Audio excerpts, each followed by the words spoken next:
I'll never forget the sound of that lock, turning the metallic click of a key sliding into my son's bedroom door. He screamed, "Dad, she's opening it." And there she was, the HOA president herself, caught on my cameras, breaking into my home, into my kid's room. That was the moment I knew this wasn't just a bad neighbor dispute. This was war. Act 1. The conflict begins. My name's Brandon Maddox. I'm a widower, a cybersecurity consultant, and the father of a 16-year-old boy named Ethan. We moved to Granite Hollow, this polished suburban community with a shiny HOA, because I thought it was safe. Quiet streets, manicured lawns, brochures promising neurodiverse-friendly amenities, and clear, fair rules. I wired our house like a fortress. Cameras, encrypted live streams, motion sensors, the whole 9 yards. Not because I'm paranoid, but because Ethan's been through hell. 4 years ago, someone broke into his old bedroom while he slept. He hasn't been the same since. He checks locks 3 times before bed. He still wakes up some nights gasping. My late wife, before she passed, made me promise I'd find him a home where he'd never feel unsafe again. Granite Hollow was supposed to be that place. But safety, that illusion, shattered the night. Linda Traz, our HOA president, decided to test her master key. It started over lights. Ethan's room glows blue at night. He mods his PC tower, runs LED strips around the desk, syncs his setup to his GPU. It's his safe space. To Linda, it was a violation of some vague optical nuisance clause. Instead of talking to us, instead of mailing a warning, she brought a key. I was on the porch when I heard Ethan yell. By the time I sprinted up, Linda had the door cracked open, her corporate smile plastered on like this was routine. I slammed it shut so hard, the trim groaned. "You just entered a minor's bedroom without consent," I told her, "and I hope the HOA's legal budget is ready for what's coming." She didn't even flinch. Routine safety inspection. Community guidelines allow it. Safety inspection. She had the audacity to call it that. Ethan's breath hitched behind the door, his voice shaking. "Dad." She was in my room. I put a hand on the frame. "It's okay. She's done." But deep down, I knew she wasn't done. The next morning, no apology, no explanation, just a violation notice shoved into my mailbox, claiming Ethan's lights endangered nighttime visibility for passing vehicles. We live in a cul-de-sac. No traffic, no sightline from the street. Logic didn't matter. Control did. Act.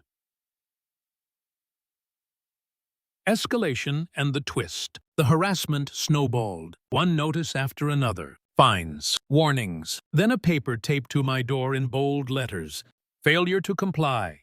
Compulsory entry authorized. Theater translation. We'll come inside your house whenever we feel like it. I stared at that letter, hands shaking. Ethan hovered behind me, hoodie pulled tight, whispering, "They're not really gonna come in, right?" I lied. "They're testing boundaries. We'll show them where they end." But that night I broke. I sat alone at my desk, staring at the violation letters spread like battle plans. I thought about my wife, about how she begged me to keep Ethan safe, and I wondered what if I'd failed. What if this neighborhood was just another trap? Maybe we should pack up like the Johnsons, the family that disappeared without warning. Maybe Linda was right. Maybe I was the problem. That voice in my head almost won. I was this close to giving up until I pulled up the security feed. Ethan's stream. The footage of Linda's hand on the knob, the reflection of her name badge, time-stamped, undeniable. And then I noticed something else, someone else in the frame. Diane Porter, the HOA secretary standing in the hallway, watching. She saw it happen. She stayed silent.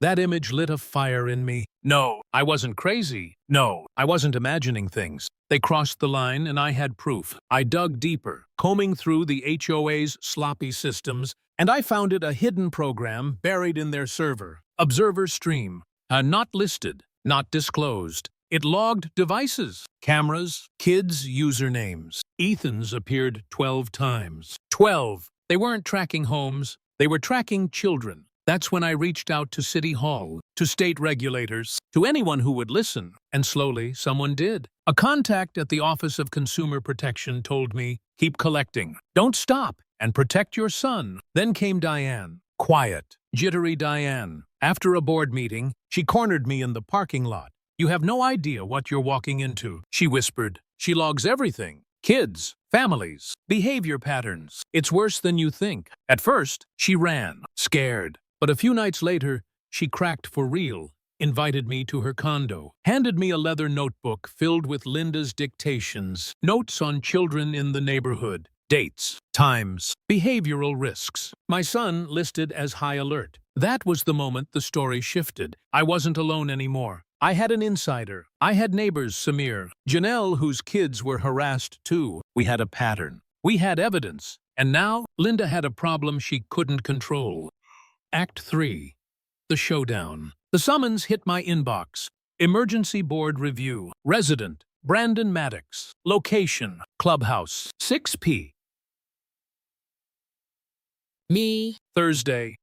I knew what it meant. They were staging a public trial, strip me of community privileges, lock my gate code, brand me a pariah. But I wasn't coming empty-handed. I came with binders, with Diane's notes, with video, with 3 notarized statements from neighbors, and with every agency I'd filed complaints with already watching. The clubhouse was packed, rows of plastic chairs, whispers rippling like static. Linda stood at the front, blazer stiff, gavel in hand, like she was queen of this cardboard court. This review has been called, she announced, to address escalating misconduct by resident Brandon Maddox, digital harassment, slander, threats to community integrity. No applause, just silence. I stood. Given that state agencies are involved, I'd like this meeting recorded. I raised my phone. Transparency is the cornerstone of Granite Hollow, right? She forced a smile. Of course. I opened my binder. Case number 2479 to QGH active with the Department of Justice. Tonight, I'll show you why. I passed out Diane's transcripts. The shuffle of paper filled the room. Eyes widened as neighbors read notes about their kids, their families. Samir stepped forward. She said my son's telescope was invasive. He was 15.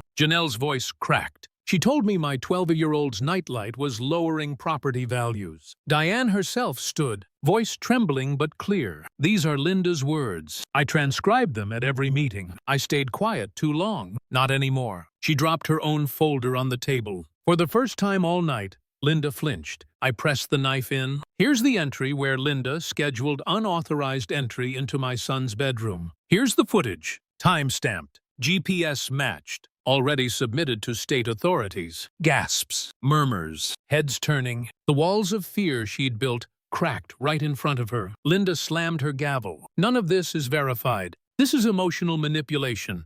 He's weaponizing technology to expose the truth. I cut her off. And the truth is, you abused your power. You trespassed. You spied on children. And you thought you could get away with it because nobody would fight back. But tonight, everyone sees you. For a beat, silence, then clapping from the back row, then the sides, then half the room. The sound rolled over her like a wave. Her jaw locked, her eyes darted to the board. No one moved. No one defended her, not even Diane, especially not Diane. This meeting, she snapped, voice cracking, is adjourned. But nobody got up because her authority was gone. The gavel didn't mean a thing anymore. The fall. The next morning, her nameplate was off the HOA office door. A notice went out. Linda Traz has resigned, effective immediately, pending legal inquiries. No apology, no explanation, just silence. And that was enough. Closing lesson. Power built on fear collapses the moment people stop being afraid.